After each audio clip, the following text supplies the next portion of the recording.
City న్యూస్కు స్వాగతం. విద్యార్థులు ప్రతి ఒక్కరూ చదువుకోవాలని, చదువు వల్లనే ఉజ్వలమైన భవిష్యత్తు సాధ్యమని ఆదివెలమ సంఘ నాయకులు పేర్కొన్నారు. విద్యార్థులు ప్రతి ఒక్కరూ చదువుకోవాలని, చదువు వల్లే ఉజ్వల భవిష్యత్తు ఉంటుందని ఆదివెలమ సంఘం మాజీ అధ్యక్షుడు డాక్టర్ పిల్లారిశెట్టి వెంకట రమేష్ బాబు అన్నారు. ఆదివెలమ సంఘం కార్యాలయంలో జరిగిన కార్యక్రమంలో హైదరాబాదుకు చెందిన డాక్టర్ పీవీఆర్ చారిటబుల్ ట్రస్ట్ అధినేత, రాష్ట్ర ఆదివెలమ సంఘం మాజీ అధ్యక్షుడు డాక్టర్ పిల్లారిశెట్టి వెంకట రమేష్ బాబు విద్యార్థులు ప్రతి ఒక్కరూ చదువుకోవాలని, చదువు వల్లే ఉజ్వల భవిష్యత్తు ఉంటుందని అన్నారు. గత 6 సంవత్సరాల నుండి మచిలీపట్నం, కాకినాడ, కలిదిండి, హైదరాబాద్ ప్రాంతాల వారికి స్కాలర్షిప్లు ప్రతి సంవత్సరం సుమారు 4 లక్షల వరకు అందిస్తున్నామన్నారు. ఈ సందర్భంగా ఆదివెలమ కుటుంబీకులు, విద్యార్థులు, డిగ్రీ ఆపై చదువుతున్న ఇమ్మానేని లీలాసాయి భార్గవి తదితర విద్యార్థులకు ఒక్కొక్కరికి 10,000 రూపాయల చొప్పున మొత్తం 60,000 రూపాయల చెక్కు రూపంలో అందించారు. అలాగే retired police officers welfare association భవన నిర్మాణ నిమిత్తం 25,000 రూపాయల విరాళం ఇచ్చారు. ఈ కార్యక్రమంలో ఆదివెలమ సంఘం మాజీ అధ్యక్షుడు పిల్లారిశెట్టి శ్రీనివాసరావు ఆధ్వర్యంలో జరిగిన ఈ కార్యక్రమంలో పిల్లారిశెట్టి సత్యనారాయణ, మాదిరెడ్డి ఆంజనేయులు, ఈశ్వరరావు, ఇమ్మానేని శోభనాద్రి తదితరులు పాల్గొన్నారు.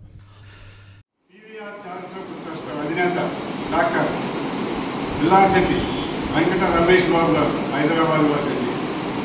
వారు మా ఆదివెలమ సంఘ స్టేట్ ఎక్స్ అధ్యక్షుడిగా పనిచేశారండి. వారు చక్కటి ఉద్యోగం చేసి చదువుకునే పిల్లలకి, విద్యార్థులకు చదువు నిమిత్తం ఆర్థికంగా ఇబ్బంది పడుతున్నప్పుడు గమనించి వారికి స్కాలర్షిప్లు, ల్యాప్టాప్లు, బుక్స్ వాళ్ళకి చదువుకు అవసరమైన ఏ వస్తువైనా సరే వెంటనే ఇస్తాకి ప్రయత్నిస్తారండి. అటువంటి సహాయం గత 7 సంవత్సరాల నుంచి వారు మచిలీపట్నంలోనే కాకుండా వివిధ ప్రాంతాల్లో అనేక మందికి పిల్లలకు సహాయం చేశారు. ఈరోజు మచిలీపట్నం వచ్చి మచిలీపట్నం ఆదివారం కుటుంబంగా పిల్లలు 6గురికి ఒక్కొక్కరికి 10,000 రూపాయలు చొప్పున 6గురికి 60,000 రూపాయలు స్కాలర్షిప్ రూపాయలు ఇచ్చారు. ఈ విధమైన సహాయం చేసినందుకు వారికి ఆదివారం సంఘం సభ్యులు మరియు పిల్లల తల్లిదండ్రులు ఇక్కడికి హాజరైన రుస్తుంబాద మున్సిపల్ హైస్కూలులో పూర్వ విద్యార్థుల సమ్మేళనం ఘనంగా నిర్వహించారు. రుస్తుంబాద మున్సిపల్ హైస్కూల్ పూర్వ విద్యార్థుల సమ్మేళనం ఘనంగా నిర్వహించారు. కృష్ణవేణి ఐటీఐ కాలేజీ ఆవరణలో నిర్వహించిన ఈ కార్యక్రమంలో మున్సిపల్ హైస్కూల్లో 1973 బ్యాచ్ 10th విద్యార్థులు 72 మంది పాల్గొన్నారు. ఈ సందర్భంగా పూర్వ విద్యార్థులు ఒకరినొకరు ఆప్యాయంగా పలకరించుకుని గత స్మృతులను స్మరించుకున్నారు. అనంతరం కార్తీక సమారాధన నిర్వహించారు. కొత్తగుండు రమేష్ తదితరులు ఈ కార్యక్రమంలో పాల్గొన్నారు.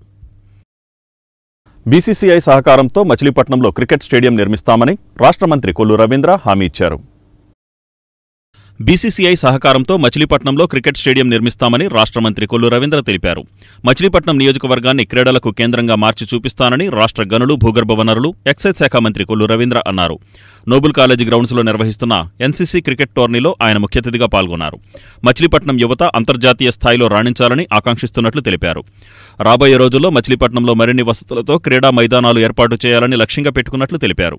బీసీసీఐ, ఆంధ్ర క్రికెట్ అసోసియేషన్ ఆధ్వర్యంలో 4-5 ఎకరాల్లో స్టేడియం నిర్మాణానికి ఏర్పాట్లు చేస్తున్నామన్నారు. ప్రస్తుతానికి అందుబాటులో ఉన్న 11 ఎకరాల స్థలంలో athletic track, football court, hockey court, అవకాశం మేరకు స్విమ్మింగ్ పూల్ కూడా ఏర్పాటు చేసే ఆలోచనలో ఉన్నామని వివరించారు. పాల్గొనడం జరిగింది. దాదాపు ఇంకా ఒక 10 రోజులు ఈ మ్యాచెస్ నిర్వహించడం జరుగుతుంది. ఈరోజు ఎంసీపీఎల్ మచిలీపట్నం సిటీ కేబుల్ టీం, అలాగే తెలుగుదేశం యూత్ టీం కలిసి ఈరోజు ఇక్కడ మ్యాచ్ ఆడుతున్నారు. ఎందుకంటే క్రీడా స్ఫూర్తి చాలా అవసరం. ఆ క్రీడా స్ఫూర్తిని మరి మరింత చేయాలనే ఉద్దేశంతో ఈ మ్యాచెస్ కండక్ట్ చేయడం జరిగింది. మచిలీపట్నం క్రికెట్ ఛాలెంజ్ కప్ కార్యక్రమాన్ని అందరూ కూడా పాల్గొని ఈ కార్యక్రమాన్ని ఆస్వాదించవలసిందిగా కోరుతూ, రాబోయే కాలంలో మరిన్ని మ్యాచెస్ కండక్ట్ చేసే విధంగా మరి భవిష్యత్తులో ఒక 4 acres to 5 acres మేము ల్యాండ్ చూస్తున్నాం. దాంట్లో ప్రత్యేకంగా క్రికెట్ అసోసియేషన్ ఆధ్వర్యంలో బీసీసీ వాళ్ళు ఇక్కడ క్రికెట్ గ్రౌండ్ మొత్తం కూడా ఒక 20,000 గ్యాలరీతో ఏర్పాటు చేయడానికి వాళ్ళు అడగడం జరిగింది. త్వరలోనే ఒక 5 నుంచి 6 ఎకరాలు ల్యాండ్ అలాట్ చేయాలని కూడా ప్రత్యేకంగా క్రికెట్ కోసం. ఇది కాకుండా ఆల్రెడీ మనకి 11 ఎకరాల చిల్లర మనకి గోసంఘం దగ్గర ఉంది. దాంట్లో కొల్లు ఫౌండేషన్ ఆధ్వర్యంలో నిర్వహిస్తున్న క్రికెట్ టోర్నమెంట్ 5వ రోజు కొనసాగుతోంది. కొల్లు ఫౌండేషన్ ఆధ్వర్యంలో కొనసాగుతున్న 5వ రోజు క్రికెట్ టోర్నమెంట్ 5వ రోజు కొనసాగుతోంది. నోబెల్ కళాశాల ప్రాంగణంలో నిర్వహిస్తున్న ఎంసీసీ క్రికెట్ టోర్నమెంట్లో మొదటి బ్యాచ్ కేఆర్యు 1 ఇయర్స్ కేటీఎం టీంతో తలపడగా మొదటి ఇన్నింగ్స్లో కేఆర్యు 1 ఇయర్ 8.5 ఓవర్లకు 46 పరుగులు చేసి ఆలౌట్ అవ్వగా రెండవ ఇన్నింగ్స్లో సునాయాసంగా 3.4 ఓవర్లలో 1 వికెట్ నష్టానికి లక్ష్యాన్ని ఛేదించి 9 వికెట్ల తేడాతో గెలుపొందారు. కూటమి ప్రభుత్వం ఆధ్వర్యంలో భోగరాజు పట్టాభి సీతారామయ్య స్మారక భవనాన్ని మచిలీపట్నంలో నిర్మిస్తామని కూటమి నాయకులు ఆనంద సూర్య అన్నారు. కూటమి ప్రభుత్వం ఆధ్వర్యంలో భోగరాజు పట్టాభి సీతారామయ్య స్మారక భవనాన్ని మచిలీపట్నంలో నిర్మిస్తామని టీడీపీ రాష్ట్ర ఉపాధ్యక్షుడు వేమూరి ఆనంద సూర్య తెలిపారు. ఆంధ్రబ్యాంక్ వ్యవస్థాపకుడు స్వర్గీయ భోగరాజు పట్టాభి సీతారామయ్య జయంతి సందర్భంగా పట్టాభి స్మారక భవన నిర్మాణ కమిటీ ఆధ్వర్యంలో యూనియన్ బ్యాంక్ మెయిన్ బ్రాంచ్లో పట్టాభి సీతారామయ్య కాంస్య విగ్రహానికి కమిటీ సభ్యులు, అభిమానులు పూలమాలలు వేసి ఘనంగా నివాళులర్పించారు. టీడీపీ రాష్ట్ర ఉపాధ్యక్షుడు బ్రాహ్మణ కార్పొరేషన్ మాజీ చైర్మన్ వేమూరి ఆనంద మాట్లాడుతూ మంత్రి Kollu Ravindra, MP Vallabhaneni Balashowry, RTC chairman Konakalla నారాయణరావుల సహకారంతో పట్టాభి స్మారక భవనాన్ని ప్రజలకు ఉపయోగపడే విధంగా నిర్మించి పేద మధ్యతరగతి ప్రజలకు ఉపయోగపడే విధంగా ఆ భవనాన్ని తీర్చిదిద్దుతామన్నారు. ఈ కార్యక్రమంలో తెలుగుదేశం పార్టీ సీనియర్ నాయకుడు గొర్రెపాటి గోపీచంద్, ప్రముఖ వైద్యులు బృందావనం ధన్వంతరి ఆచార్య, కమిటీ సభ్యులు పివి ఫణికుమార్, మాదివాడ వెంకట నరసింహారావు, ధూళిపాడ శ్రీరామచంద్రమూర్తి, సూరిశెట్టి హరికృష్ణ, పాండురంగారావు, వారణాసి దుర్గాసారథి, ఆర్ విజయలక్ష్మి, ధనలక్ష్మి తదితరులు పాల్గొన్నారు. అశేషమైనటువంటి కీర్తిని ఆర్జించాడు. స్వాతంత్రాన్ని ఆర్జించడానికి గాంధీ గారితో చేయి కలిపి ఇది శాశ్వతమైనటువంటి కీర్తిని సంపాదించుకున్నటువంటి వ్యక్తి. అటువంటి పట్టాభి సీతారామయ్య గారు గుండుగొలంలో, అంటే ఆ రోజున అది కృష్ణా జిల్లాయే, ఆ తర్వాత అది కృష్ణా జిల్లా, ఆనాటి కృష్ణా జిల్లా 3 జిల్లాలుగా విభజింపబడింది. గోదావరి జిల్లా, ఆ తర్వాత కృష్ణా జిల్లా, గుంటూరు జిల్లా, తర్వాత అవన్నీ దాంట్లో నుంచి ఏర్పడినవే.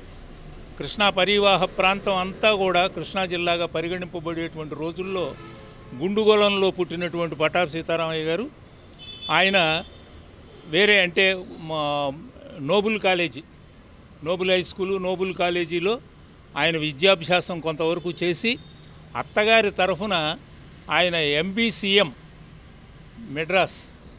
మెడ్రాస్లో ఎంబీసీఎం డిగ్రీని పొందటం కూడా జరిగింది.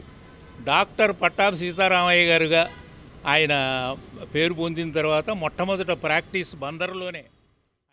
లక్షలాది మందికి ఉపాధి కల్పించినటువంటి మేధావి. ఆంధ్రా బ్యాంకుని ఈనాడు యూనియన్ బ్యాంక్గా తీసుకొచ్చారు పాలకులందరూ కలిసి. ఈ యొక్క బ్యాంకుని స్థాపించడంలో అగ్రభాగాన నిలబడి అనేక వ్యయ ప్రయాసాలకు వచ్చి జాతీయ బ్యాంకుగా అభివృద్ధి చెందే వరకు నిర్విరామ కృషి చేసి భారతదేశం మొత్తంలో కూడా లక్షలాది మందికి ఉద్యోగాలు కల్పించినటువంటి ఘనత వహించినటువంటి పెద్దలు శ్రీ భోగరాజు పట్టాభి సీతారామయ్య గారు, స్వాతంత్ర సమరయోధుడు. ఆయన పేరు మీద ఆంధ్రా బ్యాంక్ ఆల్రెడీ 40 కోట్ల రూపాయలు మూలధనాన్ని వెచ్చించి ఉంది. ఆనాడు ప్రభుత్వంలో భోగరాజు పట్టాభి సీతారామయ్య గారికి 2.5 ఎకరాలు స్థలాన్ని కూడా కేటాయించి ఒక స్మృతివనం, భోగరాజు పట్టాభి సీతారామయ్య గారి స్మృతివనాన్ని ఈ బందర్లో కట్టడానికి అన్ని చర్యలు తీసుకుంటే కొంతమంది తెలుగు జాతికి అందరికీ కూడా శుభాకాంక్షలు తెలియజేసుకుంటూ, పెద్దలు ఇప్పుడు చెప్పినట్టుగా కొన్ని లక్షల కుటుంబాల్లో ఈ దీపం వెలిగించినటువంటి వ్యక్తి, దానికి కుల మత రహితంగా. ఎందుకంటే ఆంధ్రా బ్యాంకే కాదు, కేడీసీసీ బ్యాంక్ కూడా ఆయన వ్యవస్థాపకుడు. వడ్లమన్నాడు భూమి తనఖా బ్యాంక్ అని ఉండేది, ఆ బ్యాంకును కూడా పెట్టాడు. ఇంకా 1-2 బ్యాంకులు కూడా ఉన్నాయి ఇతర రాష్ట్రాల్లో కూడా. అయితే ఇవన్నీ కూడా ఆయన ఒక ఉద్యోగులు అనేక మందికి ఉపాధి కలిగించడానికి చేసినయే తప్ప వేరొకటి కాదు. మరి ఇందాక చెప్పారు స్మృతివనం సంగతి. పేరు ఆంధ్రా బ్యాంక్ ఆయన పెట్టింది, యూనియన్ బ్యాంక్ వాళ్ళు కాజేసినా ఎంతో పెద్ద మనసుతో ఆ పట్టాభి గారి బిల్డింగ్కి 40 కోట్ల రూపాయలు ఇస్తే అడ్డం పట్టడం దురదృష్టం.